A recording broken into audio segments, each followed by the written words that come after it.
लग्नाचे दागिने म्हणजे श्रीमंत पेशवाई दागिने, नाशिकचे सुप्रसिद्ध सराफ मयूर अलंकार सराफ।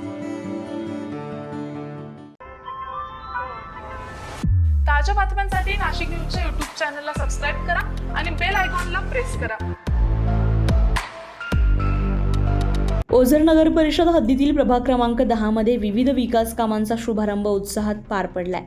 भाजप नाशिक ग्रामीण जिल्हाध्यक्ष यतीन कदम यांच्या प्रयत्नातून ओझर शहरातील विकास कामांना गती देण्यात येत असून भाजप महिला मोर्चाच्या प्रदेशाध्यक्ष तथा आमदार चित्राताई वाघ यांच्या प्रमुख उपस्थितीमध्ये हा कार्यक्रम संपन्न झालाय। ओझरच्या सुवर्णकार भवन येथे विविध विकास कामांचा शुभारंभ करण्यात आलाय। यावेळी ओझर सुवर्णकार समाजाच्या वतीनं आमदार चित्राताई वाघ यांचे स्वागत करण्यात आले।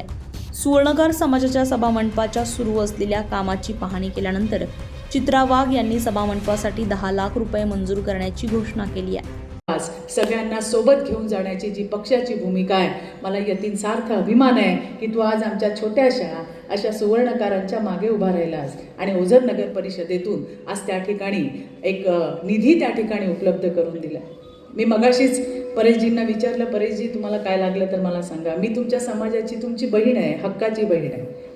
माझ्या निधीतून आजच मी तुम्हाला 10 लाख रुपये देते, हे मी तुम्हाला या ठिकाणी सांगते। त्याचा काय उपयोग करायचा त्याचं पत्र तुम्हाला मला फक्त द्यावं लागेल आणि त्या पद्धतीने तो निधी तिथं वितरित होईल, याची आपण व्यवस्था नक्कीच बघूया। मला मनापासून आनंद आहे की ज्या पद्धतीने आज हा छोटासा कार्यक्रम, हा कार्यक्रम म्हणजे आपला परिवार आहे, छोटासा परिवार ज्या ठिकाणी आपण सगळेजण भेटलो।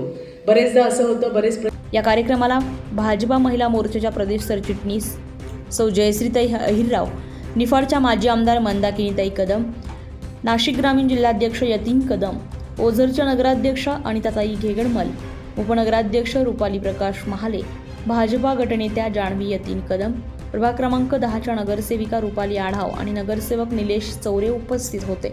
यावेळी भाजपा पदाधिकारी, नगरसेवक, नगरसेविका, सुवर्णकार समाजाचे मान्यवर, कार्यकर्ते आणि ओझरकर नागरिक मोठ्या संख्येने उपस्थित होते।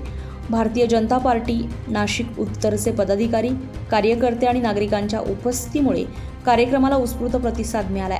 ओझर शहरातील विविध विकास कामांना गती देण्याच्या प्रयत्नांत प्रभाग क्रमांक 10 मधील या कामांची भर पडली असून सुवर्णकार समाजाच्या सभामंडपासाठी आमदार चित्रा वाघ यांनी जाहीर केलेल्या 10 लाख रुपयांच्या निधीमुळे समाजाच्या विकास कामाला आणखीनच बळ मिळणार आहे।